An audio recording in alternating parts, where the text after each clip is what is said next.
It always do what? Okay. Hallelujah. Thank you, Jesus. Yes. All right. Okay. Well, how about welcome everyone? Good to see you, Vanessa. I wasn't for sure by your message if that meant you weren't going to be here tonight or I was keeping it mysterious. mysterious. Yeah. I thought you said keeping it serious. I didn't know. I kind of mushed my words together. But Okay, well, all right, then I heard you correctly, even though you corrected it, and so on. All right, hey, this is Saturday Night Live, Life Recovery Ministry here at Central Christian Center in our building here. I want to welcome all of you that are here and all of you that are out there. Hopefully you're there. Are we there? Yes. We are there. There. We're just having some technical problems. I tested it twice this week and worked on it both times, and I thought we had it. It was going to be smooth sailing, and it's just technology. We love it, right? So anyway, it's great when it works. So tonight we're going to be talking on the topic of free to choose. And I know I say this every week, and I know I always say that I say this every week, but I think this is a very important topic, and I think it's critical because we have to choose. And whether you realize it or not, if you don't choose, that's a choice, right? A non-choice is a choice, and when we make that choice, if you look at neuroscience, you look at quantum physics, anybody familiar with the double slit experiment? And they were trying to light protons, and they were shooting it through one slit, and it made a pattern.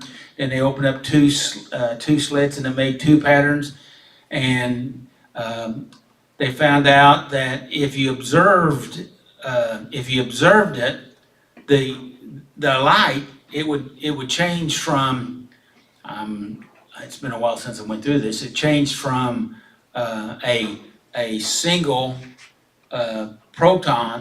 light proton, to a wave, and it was a wave. It created a wave pattern, and when you shot it at a double slit, because then it created wave patterns, means it give in two slits, it made multiple patterns on the back wall. But if you observed it with a camera or by eye, just try to see which slit it would go through, it created a wave pattern. So it was like a wave in the sea. It hit both of those slits, and it made multiple patterns. And so anyway, and so the principle of all that is observation or observing makes a difference, which is another way of saying choosing, in my opinion. Does that make any type of sense? Did I make that as muddy as possible? Yep. You're welcome. And so anyway, we're going to be talking about free to choose, and God has given us that freedom, and so we're going to be talking about that. Step 3 is where we're at tonight, and that's tying our topic to step 3. We made a decision. See, now we're talking about a decision here, which would be having to do with a choice, right? We made a decision to turn our will and our lives over to the care of God. So I want to read a couple of quotes here. I've got one of the quotes on your paperwork that I've got back there, and probably most of you have it. And the first one is Carl Jung said, "I am not what happens to me. I am what I choose to become." So we influence what we want to become. Oftentimes we have a a lot of us have a very greater tendency to think negatively about ourselves. And if that's the case, then we're affecting our outcome towards the negative. Does that make sense? And you say, well, I don't want to lie, but the fact of it is we lie all the time, okay? But what we have to do is choose to practice what we want. And the reason why we're practicing what we want, because we don't like where we're at, so we want to change it. So we have to choose to practice. How about that? Shall we go to the next couple ones? You don't have it on your paperwork. Go ahead on my paperwork. This is Viktor Frankl. He made this statement: everything can be taken from a man. He was talking about when he was in the Nazi death camp during the Second World War, said everything can be taken from a man, but one thing, the last of the human freedoms, to choose one's attitude in any given set of circumstances, to choose one's own way. We get to choose. And he practiced that in the Nazi death camp. There's another one that, out of his book, a quote that he made that I think is very significant, out of his book, Search for Significance. I know I've talked about him and the book because it's very meaningful book to me personally and to a lot of people. And this quote out of the book says this: between stimulus and response, there is a space. And in that space is where power to choose our response. Between stimulus and response, there's a space here. Now, sometimes it's quick. What we need to do is try to slow our response down so we have time to choose, or take that space and use it for our best interest, according to Viktor Frankl, which was a psychologist. So, psychiatrist, actually. So, let's go with the questions of today. Are you ready? What does free to choose mean? I got it. All right. Free to choose means that a person has the ability and responsibility to make decisions. Wait a second. He's got the ability and responsibility. Okay. All right. To make decisions rather than being completely forced or controlled. Means that within the limits of life, we have the power to decide our response, our direction, and our actions. Got any thoughts on that, Tommy? Yeah, I just think about when I was caught up in my addiction, how my choices were a lot different than they are today. You know, how life was very scary because I didn't know how I would react to a situation. So, when you were caught up, using your words, when you were caught up in your addiction, so did you feel free to choose? I made choices. You made choices. I don't know if I did them freely. That was the question. That was the question. I did them without regret sometimes. Hey, let's talk about it. Is that the same thing? Without regret? Is that the same thing as being free? No, because the freedom to choose was still there. You have the freedom to choose. But the choices were wrong. The choices are wrong. Okay. When you were caught up in your addiction. Yes. So you had the right to make unhealthy choices or bad choices if you chose to. Yes. Okay. All right. 90% of the time, that's what was happening. But oftentimes we say something along this line: I can't help myself. I got to. It's too much. There's no way out. Anybody else have any other terminology? Yes. I heard a gal say once that people judge me based on the decisions that I've made without knowing the options I had to choose from. And then recently, somewhere I read like an interjection into that situation where it says, add the option to wait or say no. Say that last thing again. somewhere I read recently that you can add the option of waiting and saying no into your equation when you don't like your options or whatever. Sure, yeah, yeah. And that would be in that space that Viktor Frankl was talking about. Yeah.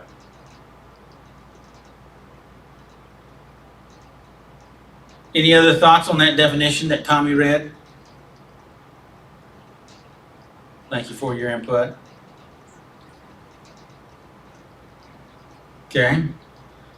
So, I've got on the paperwork there that's back here in the back about what does freedom to choose mean, and we read that definition, and then I've got down.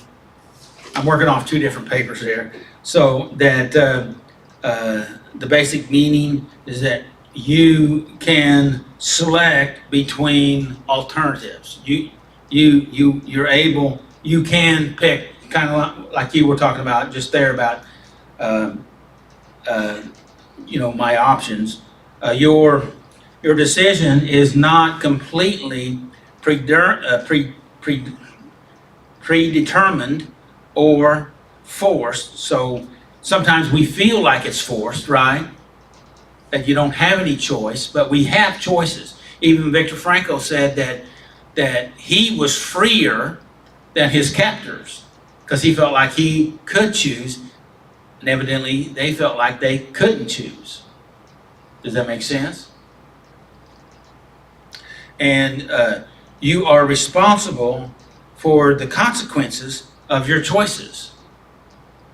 All the time I talk to people and they don't want to, and they resist against accepting the responsibility of the consequences of their choices. Do you know what I'm talking about? And that's part of growing up and maturing, is recognizing that I am responsible.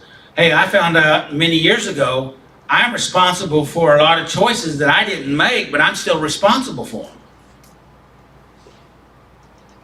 And whether it was my church work or my other work or my family involvement, somebody can do something. And I have to be, I am responsible, even though I didn't do it.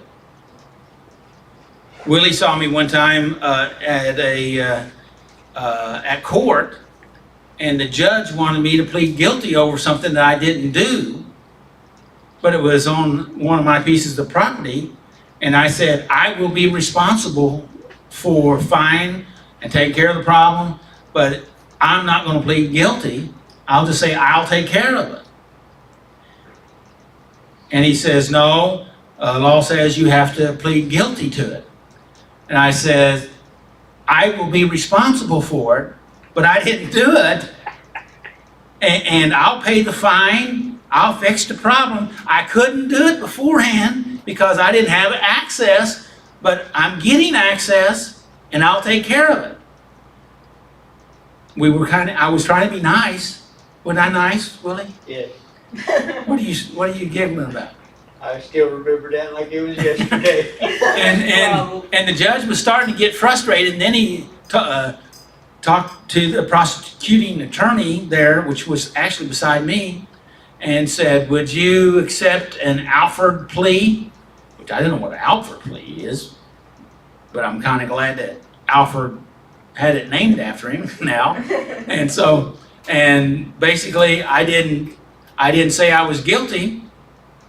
How did he say that? I didn't plead guilty, but it was, but I wasn't not guilty. I don't know. Anyway, do you remember? It was like you were saying you were guilty without it saying you're guilty. It didn't go on as you were guilty, but it satisfied the court being a guilty plea. They put Alford plea. Yeah. So everybody knows what that is except for me. And so No idea. so anyway, I paid the fine, I did the stuff, and we went on. And so, but I'm just saying, Is it on your record? I'm sure that it is. There's a lot of things on my record. And so I haven't looked at it. I really don't want to look at it, to tell you the truth.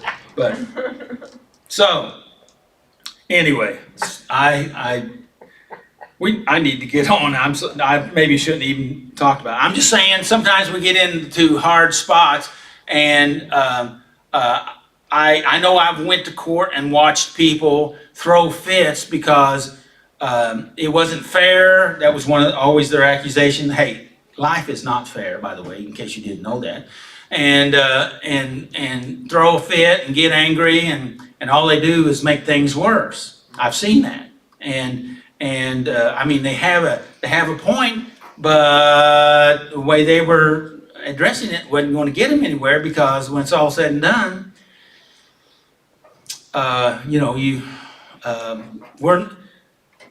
we have to use what little bit of control we have in this world in the most efficient way. How about that terminology? Will you buy that? And getting angry and throwing a fit and trying to. There are companies in this world like utilities and things like that they're really hard to fight with, and if you make them mad, it gets worse. Anybody? You don't have to answer this, but the question would be: have you ever noticed that? Yeah, I have. And so what you do is accept reality the way it is and deal with it. Right? You may not like it, because we don't like reality oftentimes, and that has to do with this choice, whether you realize it or not. And that's what we're talking about. God, in the Bible, its perspective, the Bible repeatedly represents human beings, presents human beings as being who must choose, because we will make a choice, and hopefully it's a healthy choice for ourselves. And so one example is out of our scripture for tonight. One of the scriptures out of Deuteronomy 30:19. God says, "I have set before you life and death, blessing and cursing. Therefore, choose life." That has always tickled me. He gives us the option, but then, so in case you didn't know the best one to choose, God tells us which one's the best one. You can still choose the one that's not the best, okay, and see how that works out for you, okay? But He wants you to choose the best one, and that's life. Does that make sense? And so God gives us, He gives us the direction to help us, so that, because we make a choice. We either make a choice by what we actively choose, or if we don't choose anything, we go into that passive denial state. That's another choice. Does that make sense? I want to hide until it goes away, but it never goes away. It never goes away. So the key is we must deal with it in the healthiest way that we can. Okay, make a healthy choice. I want to go ahead and read this scripture, and that's out of Joshua 24:15. It says, "Choose you this day whom you will serve." I like this statement down here. Everybody's going to serve something or somebody, right? Whether it's drugs or anger or sex or violence or a good heart, healthy choices, relationship. We're going to serve something, and you get to choose. What do you think about that? No comments? Okay. I am going to go ahead and jump on down. There's a lot that we cover, and that is, how does step 3 connect with free to choose? Step 3 out of the Alcoholic Anonymous book, which is on my notes here, says at first glance, step 3 can sound like giving up freedom. Yes? It's like finding a new type of freedom. It is, yes. Well, being aware that it's there. It's there. And available. And step 3 here tells us it says, hey, you have to make a decision, right? Yeah. To turn your will over. You have the freedom to do that. In my earlier years, I said in my head, I am the way I am, and that's the way I've always been, and I can't change. I remember having those thoughts. And I thought they were right. I mean, they didn't help me much, but they kind of pacified me a little bit because it's like, there's nothing I can do about it. Does that make sense? Yeah. But I realized later on that wasn't true.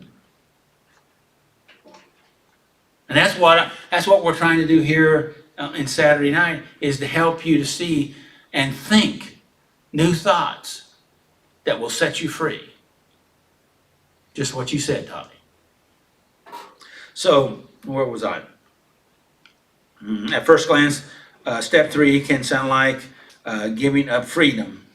But in reality, it is about using our freedom correctly. Because, well, let me go ahead and finish this. It is actually a choice of direction. We can use our freedom to do bad, to harm ourselves or to harm others, to make things worse instead of better. I personally want to make things better instead of worse. How about you? You can think about that. Yeah. So, step 3 is an act of choice. So here's a question for you. Then I think I'm going to stop.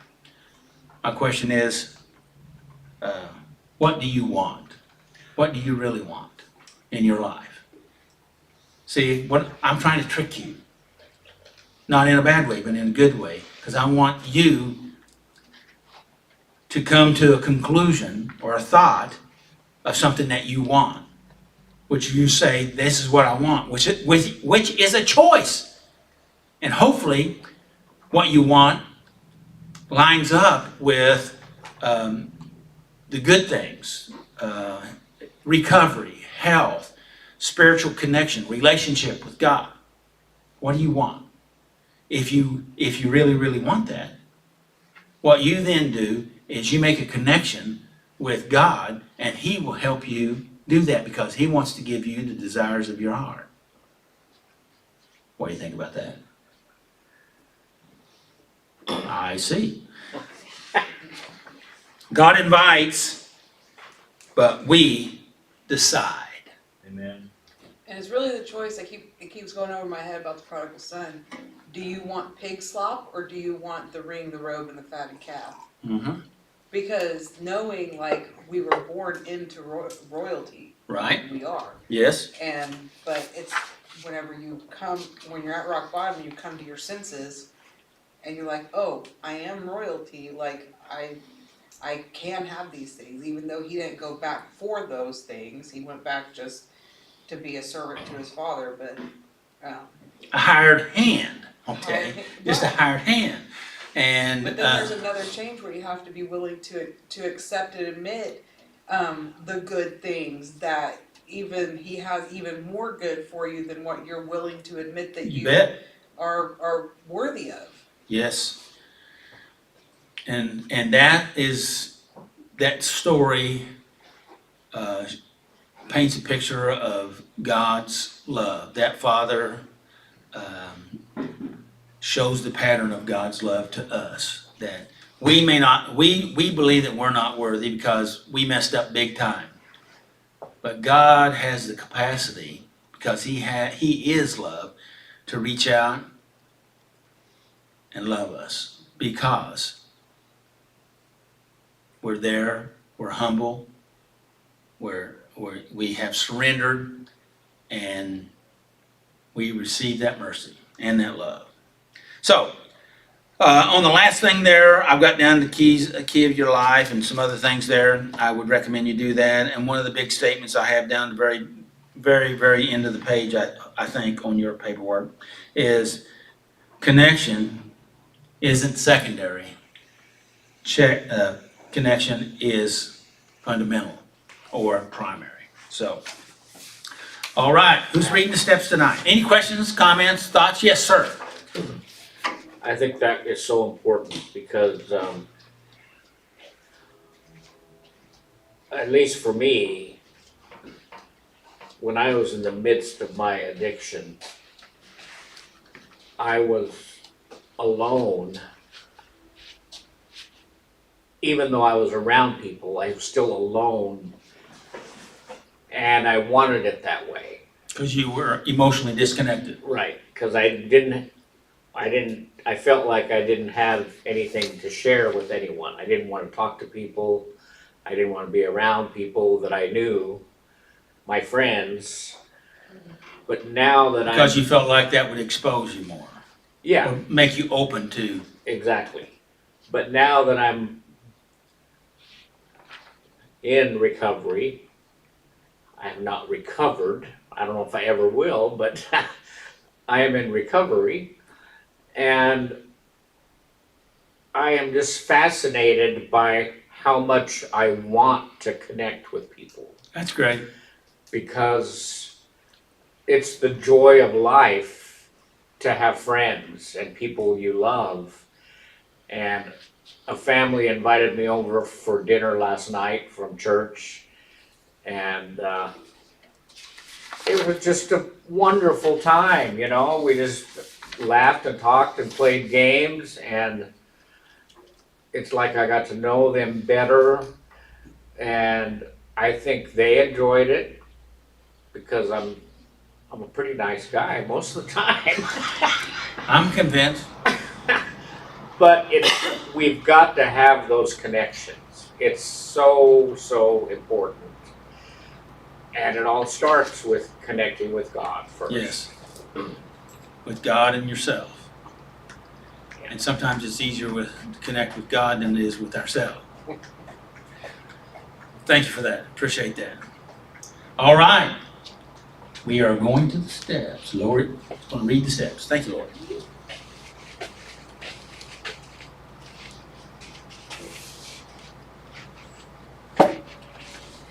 Step 1, we admitted that we were powerless over our problems and that our lives had become unmanageable.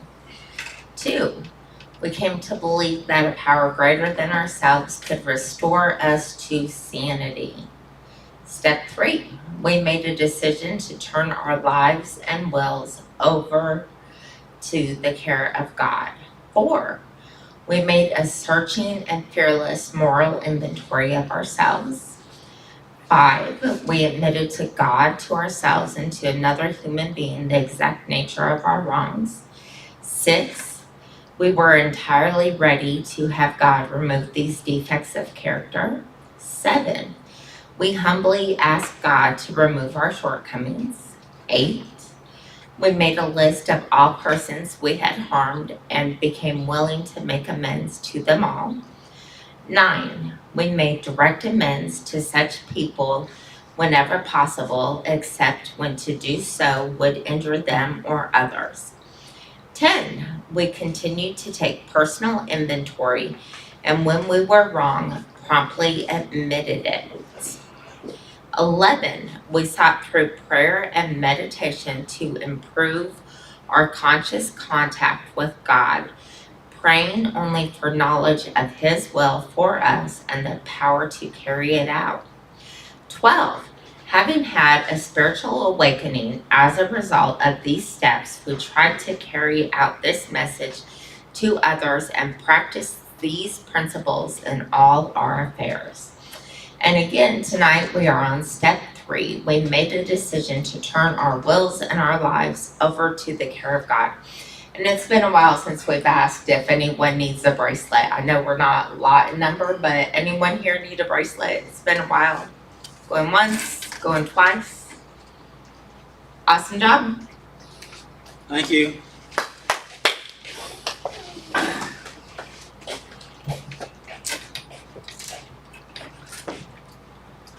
Hello, everybody. Hello. Hey, Tommy. Hey, before we get into this, I meant to talk about April the 4th which is the Saturday night before Easter Sunday morning. And Willie and I was talking about this, and we were off last Easter, and he was saying that there was some things going on on that Saturday night for him. And so he and I talked about it. So we're planning on, unless there's a problem with you all, that we will not have a meeting on April the 4th. Any problems with that? Okay. So we'll be off, and you got those sheets. Yeah. So we'll be off that next week. March the 28th, which will be here next week, is submission and rest. That's out of Matthew. Willie's going to be doing that, and Lori's going to be doing the reflection. So that'll be next week. So. All right, and Tommy, so the start off questions are, why do you come to SNL? For like a sense of community and learning, and just for, it helps me with my peace and my serenity, and helps me with my anxiety and my depression, and helps me learn. Well, you just got all kinds of things. Yeah, it really does. It's like, and there's more. There's probably more reasons, but I don't know. It helps me. Okay, and Beneficial. good deal. And what would you lose if this meeting was no longer here? Well, connection. Or miss? What would you lose or miss? How about that? I miss the connection with people, and the connection to learning new things, and my connection to the church and stuff like that would kind of feel void. Okay. So why did you select this topic tonight? Well, of course, because I'm free to choose. It's my freedom of choice. Yes. Yeah, you chose it. I'm waiting all night for that. All day to do that. So was there? Well, the reason I picked it was this. I don't have a reason why I picked them. I just look and I just let that step become a part of my journey. Okay. Not part of the step, so that I can learn from it. So you were just kind of drawn into it. Yeah, I'm just Okay. free to choose. And kind of Yes, it caught your eye, so why not? So good selection. So play ball. Free to choose. We made a decision to turn our wills and our lives over to the care of God. Everyone has a life or death decision to make. What do you think that means? Well, I think it's a decision of the path that we want to be on in life. Like you can go down a very destructive, disobedient path, or you can choose, a more peaceful one.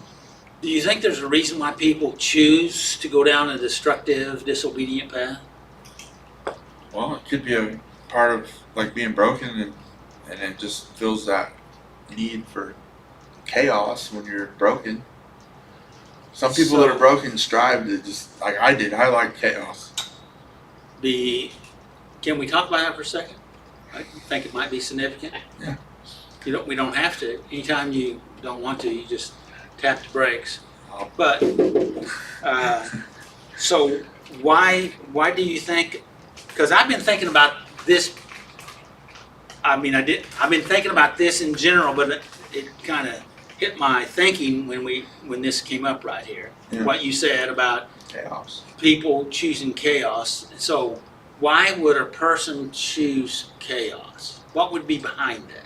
Not getting their way. Like for me, I wouldn't get my way, so I'd act out in an outburst or rage or break something. Say the question again. What was behind, what would be the motivating force, the activating force to cause a person to cause chaos? Choices. The choices I made. Yes. The bad choices I made that led up to it, and then I would feel But feel, good, go ahead, feel. feelings. Yeah. Feel what? Abandoned sometimes, or misused, or just anger because I wasn't living right, and I knew I wasn't living right, but I didn't know there was another way to live. Okay, well, something that has always puzzled me is how people get emotionally wound up and they get, they become unstable emotionally, and then they start destroying their own life, their own stuff, and other stuff around them that might be significant, that may end up costing them money. Yeah. Why would a person do that? Or freedom. Or freedom, yes. Or life even. Yeah. Like with me, I don't know. I still question today why I acted that way, and I still try to understand that. I was broken. I was just broken, and my thinking was not filled with anything good, and my days and stuff I did were just chaos. Anybody have any comments on that? I just wanna say that like, I know we're old enough now not to blame our family and the way we're raised because we're at an age that we choose better, but I know for me, whenever I was first starting to go through this and getting mental health help and stuff, it sincerely was because I was living the same exact way that I have always lived since birth. And that was no stability, no real foundation. We moved, never stayed in the house longer than 4 years, and so on and so forth. Fighting was a normal thing at any family function, and so the chaos was around me, so I continued that pattern until little bits and pieces like, no, I don't want to continue this, and all of those like moments of that paradigm shift, as painful as they were, I didn't know until a therapist told me. She said, "Do you know you're an offensive person?" She had to be very blunt with me about these things. I had no idea that they were patterns of chaos or patterns of addiction or anything like that, because it's what I always knew. And it was very difficult to take it in when somebody's sitting here pointing out all my flaws, but I was Sure. paying her to do that. Because So- you would go on defense, Yeah. and that would be a normal reaction, human reaction, but it was always, it produced a negative result, generally speaking. Good, thank you. Anybody else? Are you interested in my thought? Sure. Tell me that on my thought. Yeah, I do. Well, again, it's just a thought, and that is that there's only two primary emotions, love and fear, and most of fear is acted out through anger, and a lot of our anger creates this, the fear creates this anger, and we're angry about everything, but we don't know how to deal with it, so we lash out at everything, tear up everything.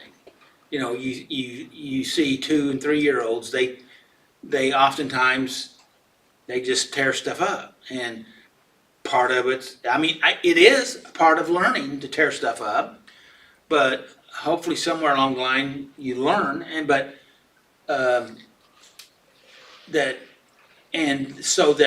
then people act out of this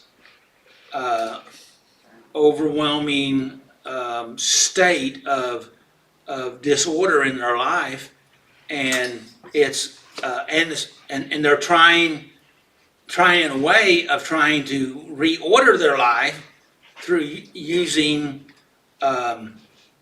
rage, which causes you to have endorphins in your life, which can that makes you feel a little bit better. So you feel a little bit better, but it costs you a lot. Does anybody know what I'm talking about? Yeah. Okay, just checking, see if you're hiding behind the chairs over there or something. Yeah, it's too personal. Yeah. Uh, And so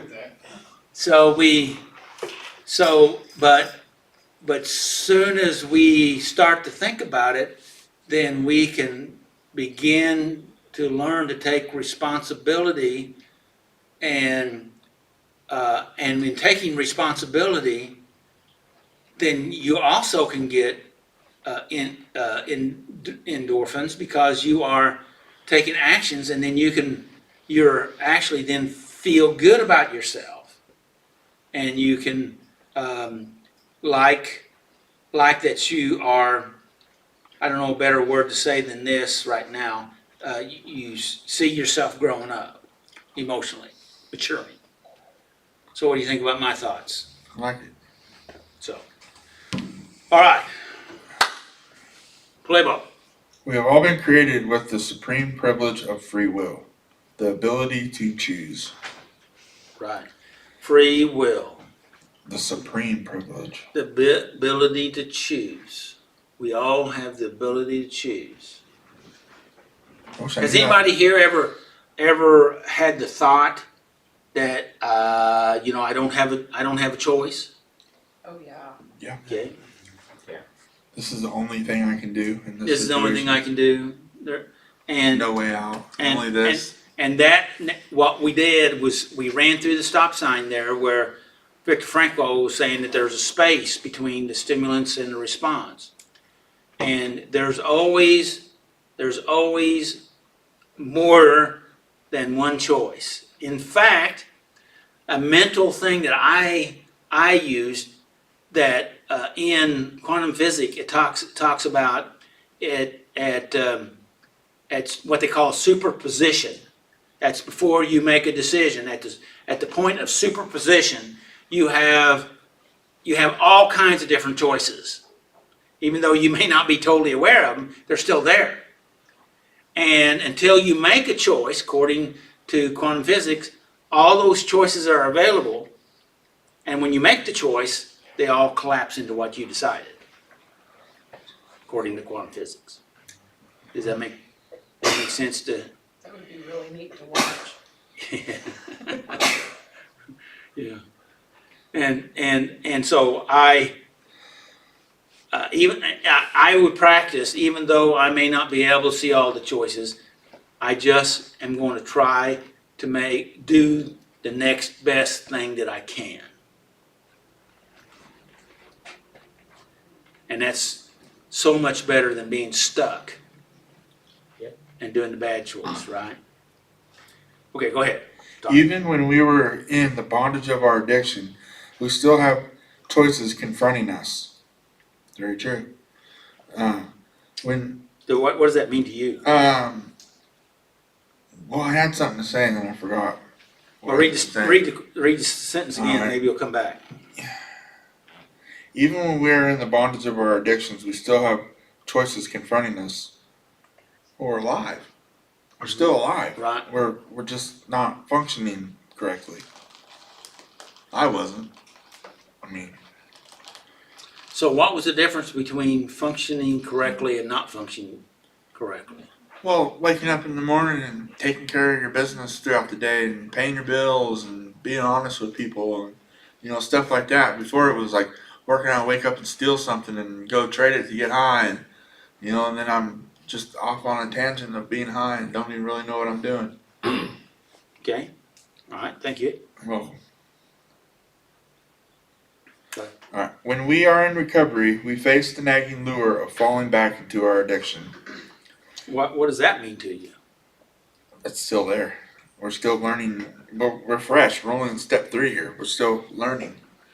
I'm still in the beginning if I'm new to this, and that nagging, those thoughts are still there. They haven't been cleansed and taken away and replaced with something new, That's what I think. And fighting those thoughts that you're talking about there is really, really hard, but it's really, really important to realize that those thoughts are trying to push us around and take us over, right? Bullies. And we have what? Freedom Freedom to choose. choose. Yeah. Well, but these nagging thoughts are telling us what? That we're not. Yeah, you don't have to. You got to do what I say you got to do, right? I had to learn how to change the channel on those things. Okay, now see, that's a choice, right? Yeah. It wasn't easy. It's not easy, but it's beneficial. It's like thinking, I need a It's healthy. cigarette, I need a cigarette, I need a cigarette, I need a cigarette. You know? But, you know, I don't. Thank you. Go ahead. The freedom to choose brings with it the burden of consequences. There, hold on. The freedom to choose brings with it the burden of the consequences of our choices. So help me understand what that means. Well, why don't you help me? No. I'm gonna read it again. The freedom to choose brings with it the burden of the consequences of our choices. Well, we still have to live our life. We're still alive. We're just getting out of those choices that we formerly made, and some of them might come back to us. We might have to go to court for one of them, or we might have to, you know, I don't know, see a doctor because of something. You know, who knows? But it's still there, and those are our consequences. And I think personally, if I don't live the way that I was before I felt that I wasn't free to choose, then my life will change, and I don't have those nagging consequences popping up all the time. Good. If that makes sense. Robert, you had your hand up? Yeah, similar thought. You just gotta, I think it's part of maturing and part of, Yeah. it's a big, big part of recovery is to realize that you've gotta face the consequences. Yeah. To live the right way and make the right choices. There are gonna be consequences, but they're not gonna be as difficult as the consequences from living the wrong way. I want to shed some light on this because I had a thought earlier too, is like, there eventually is a time where things shift, that consequences become a positive thing, because there are positive consequences to behavior. And so maybe this would be a good opportunity to start shifting that thinking of like, oh, always dreading the negative consequences. Yeah, but in that shift, there should be a point where you start seeing some positive consequences flow in your direction that aren't always negative. Like, for instance, I've heard many testimonies of men who, once they got into recovery and they got sober and everything, like their felonies being dropped down to misdemeanors, or the cases being dismissed altogether because they're doing the right thing. And so there are positive consequences, and I think focusing on that can help shift your mind from that negativity into the positivity, so that you yourself are beginning to change. So I just wanted to point that That's out. good. 'Cause I feel like That's it's really good. important. And you remind me of a girl that used to come to Saturday Night Live a long time ago. And by the way, we're coming up to our anniversary, Palm Sunday, which will be, that's next week, isn't it? And, oh, I need to ask you, do we want to celebrate the anniversary, 22 years? What is that? Well, no, it'll be the end of 21 years, starting our 22nd year. Oh, okay. So it's the end of it's been 20, we've completed 21 years of Saturday Night Live. So do we want to celebrate some way for that? We don't have to, but we can. We can have cake We or kind of do it every year, don't we? Well, a little celebration. sometimes we have, yeah. So, Yeah. So is that a yes? Yes. Okay, we want cake, we want a big cookie, we want pizza, we want all of the above, or, I'm up to out you. on the food suggestions with my food allergies. I'm game for whatever you decide. That's my freedom to Cookies, 'cause I don't choose. eat cake. Oh. Do I? Cookies. Cookies, okay, all right, we'll do that. Big, 1 year I know I got a big oversized cookie. So Yeah. is that good? Yeah. We'll do that.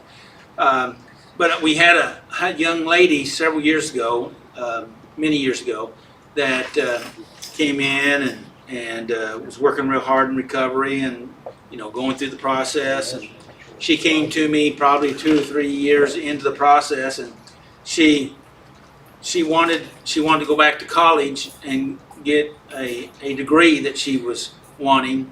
And to be able to do what she was wanting to do, you have to get a license, and to get and you can't have a felony to get one of those licenses. And I said, well,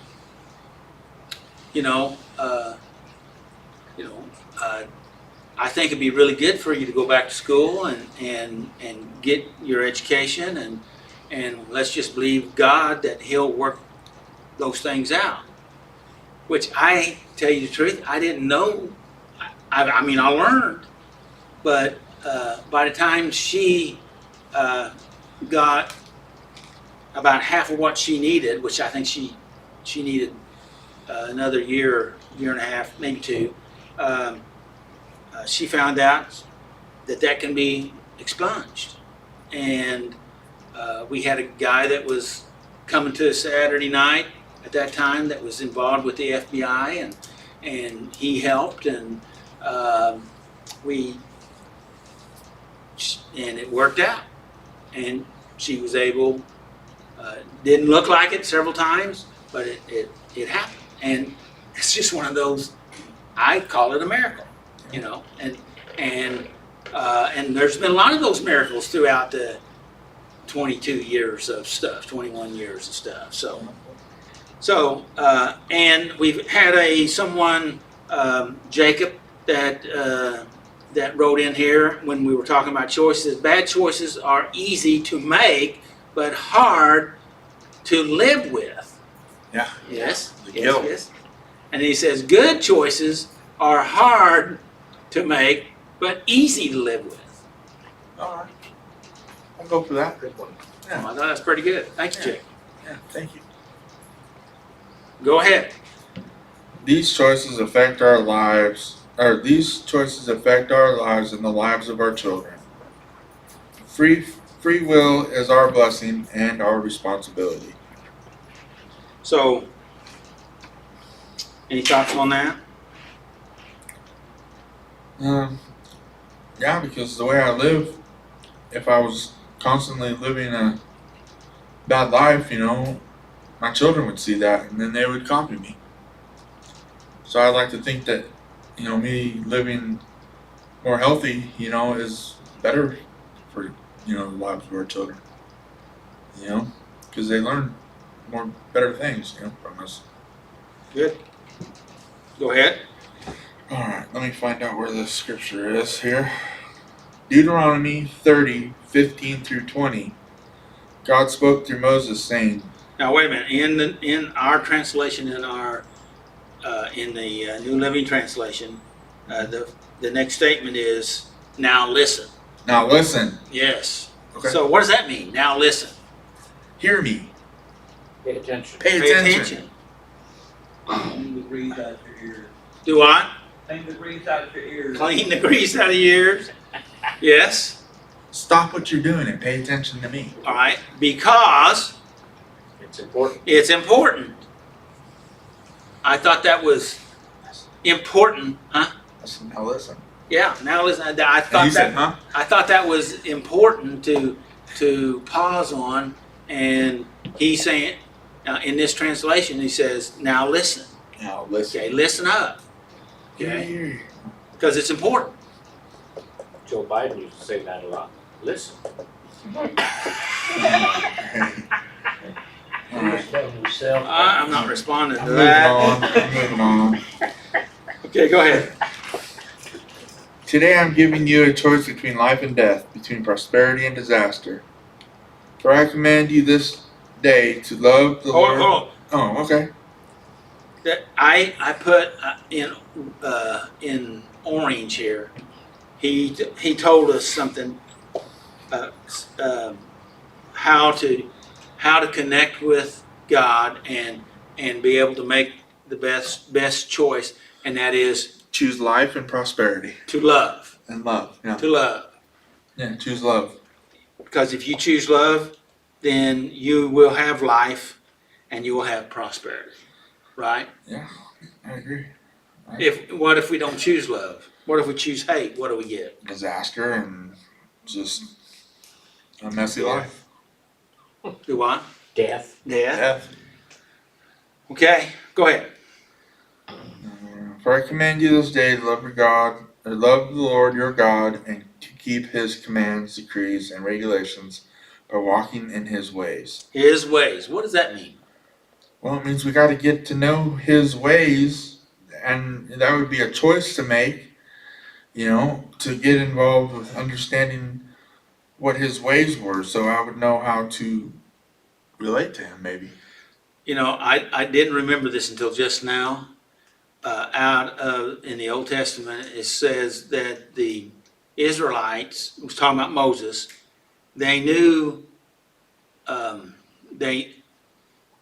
they knew his acts, but they didn't know his ways, which sounds a lot, very similar. But, you know, I think ways is very important because that goes deeper than just what we do. It goes to why we do what we do. It's like living in a, well, like, I don't know, I forgot what I was gonna say. That's twice that happened to me tonight. Well, that was pretty good though. Can't say nothing. Well, go ahead. His ways. If you do this, you will live, and the Lord your God will bless you. But if your heart turns away and you refuse to listen, then I warn you now that you will certainly be destroyed. So, what do you think that means to you?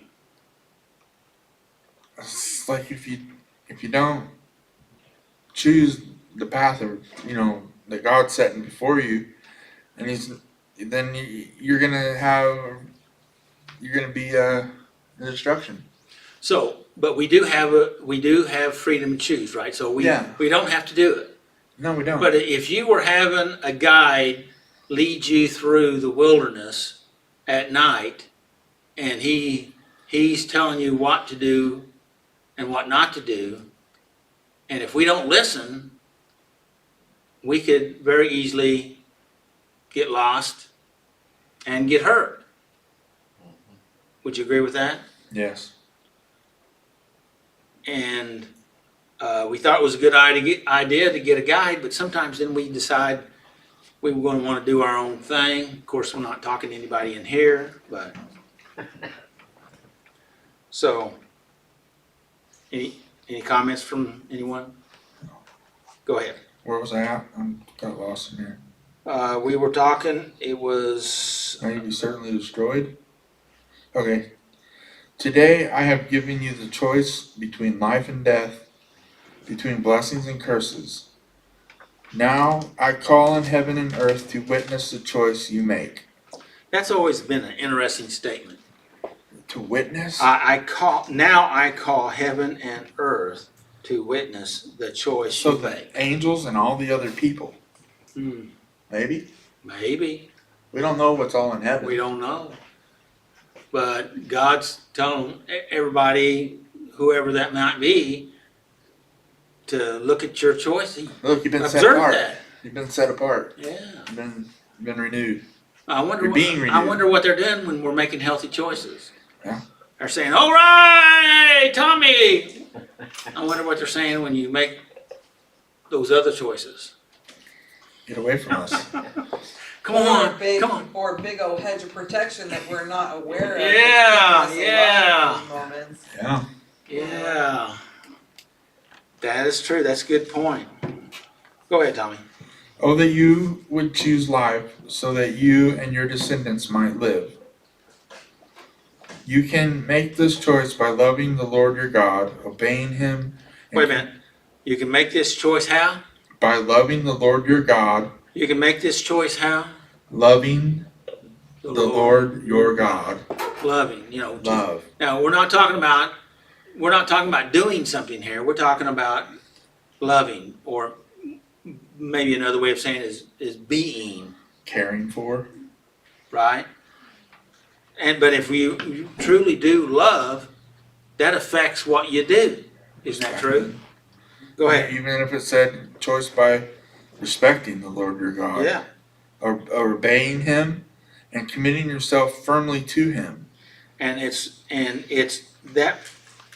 not a chore. It's not a duty. It's just something we do by obeying and committing. Because we want to. Because we love the Lord. This is the key to your life. Okay. So a key, it'll open doors. That's right. Good thought. I like it. it'll open new doors and open up new things in your life that you can become a part of. And And also, it can set you free some chains, set you free. I was gonna say, it can probably unlock some locks and Uh-huh. padlocks on you. Yeah. Ready? Yep. Although we may feel out of control with respect to our addictions, we can choose to set our heart in the direction of life. We can choose to love God and begin to follow His program. Mm-hmm. But we have to get to know what His program is. And what is that program? It's written in the Bible. Yeah. Well, what about this statement here about setting the direction of our heart? Well, my heart used to be longing for things like drugs and fast women and illegal activities like stealing stuff, and that's what my heart was. My heart was set towards those things. But as I grew and learned that and those things started not becoming a part of me as I changed my life and God worked in me. Okay. So, I had some other things down here, but let's go on to this. What did you learn from this lesson tonight? God is there for us in our mistakes, waiting for me. Good. And what's your takeaway tonight? Learn what God's program is. Yeah. Learn what it's all about. And it's not going to come overnight. It may not be in a few months. It might take years. But the more that you become involved in learning with me, I learn what His program is, my life becomes more peaceful. The thing that's in my head right now from what you said is seek Seek, and you'll find. seek, and you'll find. Knock, and Because answer. whatever you do seek, you're able to find, right? Yeah. Depends on what you're seeking. Yeah. You get the freedom to choose. You can seek out that chaos, but it's just going to bring you the same misery every time, or worse. Or worse. You're right about that. Hey, Tommy, anybody got any questions for Tommy before he Runs away. takes off? Thank you, Tommy, for You're welcome. sharing. Thank you. All right. Okay, now we're down to reflection and questions. And Mr. Robert's going to take us through that journey. So, Robert. Yeah. Why do you come to SNL? Well, listen.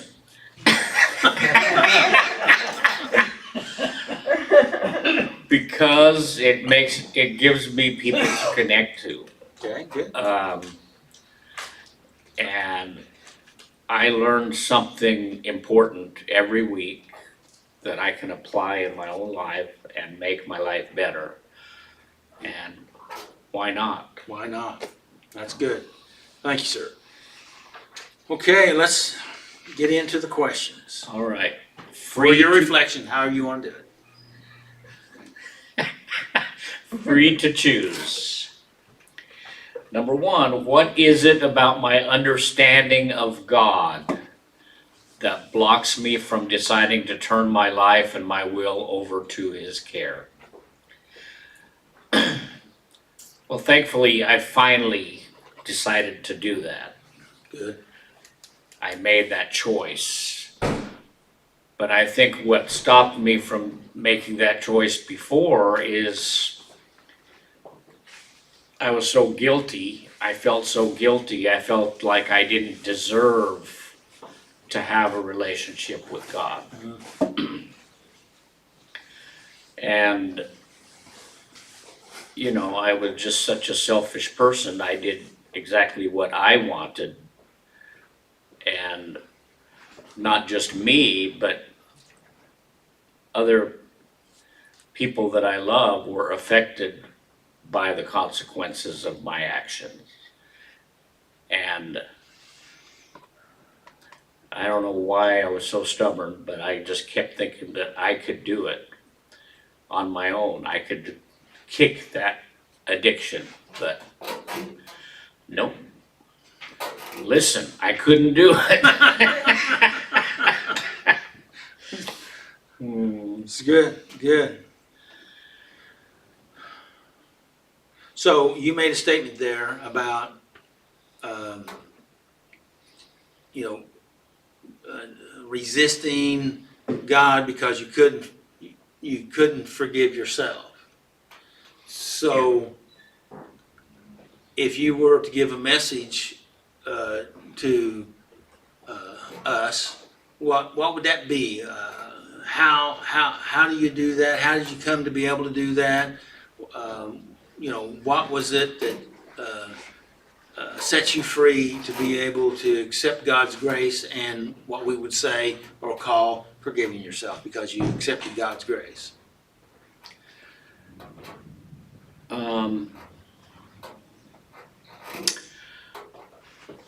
I think being around people who are trying to recover, like here and in GA, in Gamblers Anonymous, hearing other people's stories and how they were able to forgive themselves. Good. And then, once I kind of got that idea in my head, then I started attending church again. And then I just opened my heart up. I really wanted to have a relationship with God, different than I had before. And it was fairly easy once I just said I really wanted it. It was like he was just waiting. Come on, you're almost there, That's good. That's good. That's good. Isn't that the truth, right? That's great. Thank you, Robert. Appreciate that. All right. How does fear affect my choices? Well, fear of failure. I don't like to not be successful at something. Right. Even if it's just a silly Scrabble game on the phone. I like to win. I like to come up with new words. I like to get high points. I don't want to fail. I don't want to lose. But as far as gambling goes, I felt like I was a failure if I lost a lot of money, and I wanted to prove that it could be done. So I went through, I had all kinds of systems. I examined anything I could do to have a better chance of winning, like at the roulette. I would try to figure out if I place all of these bets, I should be able to win at least one chip out of every spin of the wheel. I was trying to figure out a way to do that. But it was ridiculous. It took me a lot of time and effort and didn't work. I have a question. If you don't win, if you don't lose, you ever learn? I'm sorry? If you don't lose, you ever learn? No. When I won, it was worse because then I thought I was invincible. I wanted to get back there and win lots more, but it's, I don't even like to talk about it now because it's so ridiculous, the effort that I put into gambling, and it's just, I feel ashamed. I just think, those 25 years of my life, not every day, but I spent a lot of time and money chasing that habit, and it was just terrible. It's just a terrible, terrible thing. Can we take what we're talking about here, take it back to the question here, number 2 question says, how does fear affect my choice or choices? How did fear affect your choices back then? If it did. Well, I had done some illegal things and I had the fear of getting caught, but I thought if I had enough money, I could I can run away and start a new life and get a new identity and all that kind of stuff. Yeah. I mean, I had these grandiose delusions, and I was afraid that it was all going to catch up to me, which it did, finally did. But even after I did my stint in prison, I got out and I started gambling again. You know, I mean, it's just, I was like Tommy said, you know, my kids and my ex-wife have always asked me, my family have always asked me, why did you gamble? I don't know. I can't put a finger or a reason. I can't give a reason why I started. And if I could, it would be a ridiculous reason. And to me, it doesn't Well, that's a matter good what the statement. reason That's was. a really good statement you just made. It'd be a ridiculous, if I could, it'd be a ridiculous statement. Yeah. And so I don't want to even think about it. I just want to know that I realize now what a terrible thing and what a terrible way of life that was for me. Fear had a lot to do with why I kept on doing it. I mean, a fear of not, I guess it gave me some kind of enjoyment because there was lots of people there. Because I was alone. If I didn't go to the casino, I was alone, you know, so I read or watched TV, but I kind of felt more alive when I was around the lights and the action. But anyway, it's just, it's dumb. I don't know, I don't think fear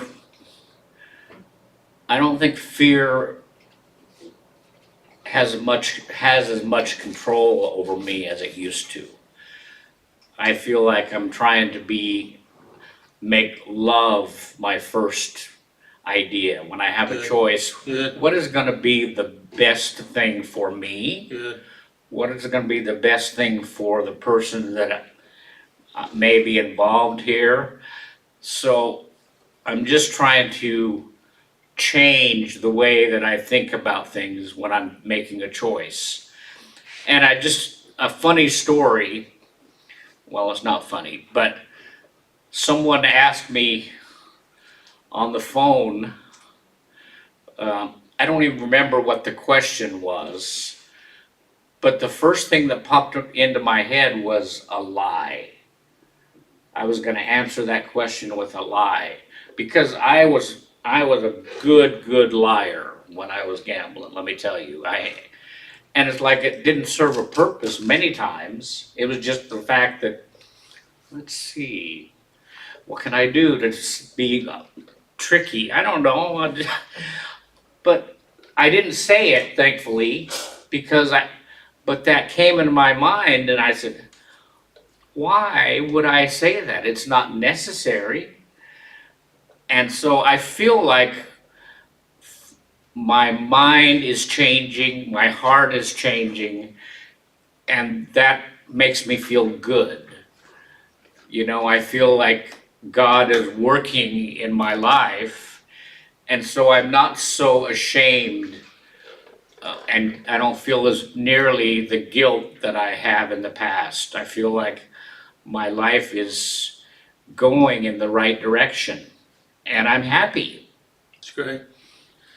May I make a stab at that?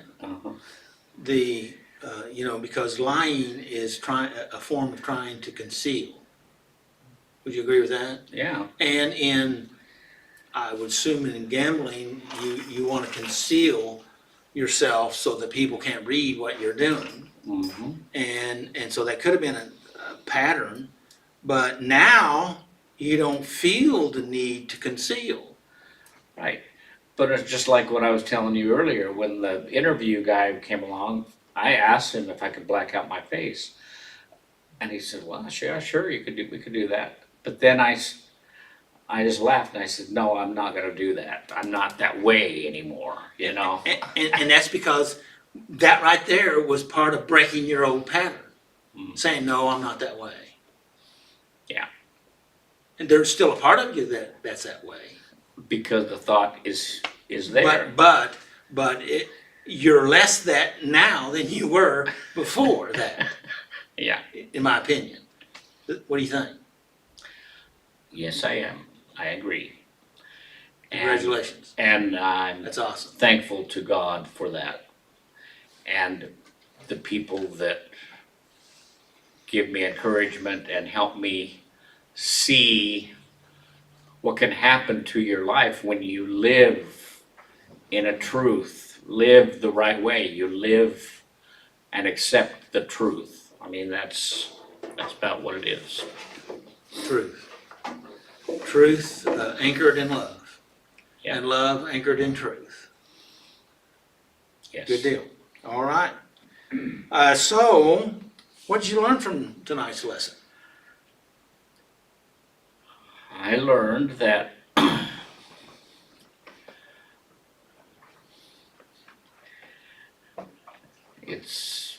it's wonderful that God gave us the ability, the freedom to choose. And it's especially wonderful when we choose the right thing, the right way. Good. Good. Yeah. Just like Jacob said there, that the good choices are sometimes hard to make, but they're easier to live. Right. I like that statement. Yeah. So, what's your takeaway? My takeaway is I'm gonna keep on coming to Saturday Night Live. I like that. Good deal. Thank you, Robert. Appreciate it. All right. Any comments from anybody? What did you learn out of the lesson tonight? Robert, you shouldn't beat yourself up about that, because I think you were exposed to gambling at a sensitive time in your life, and that's the formula that probably. Yeah. Well, but I allowed it to happen. But I'm not guilty about it anymore. I really not. I talk about it freely because it happened, and I'm not gonna hide it. I think maybe people can learn something from what I went through. Yeah, it helps us, thank you. It's good. Yeah. Good. Anyone else? What'd you learn?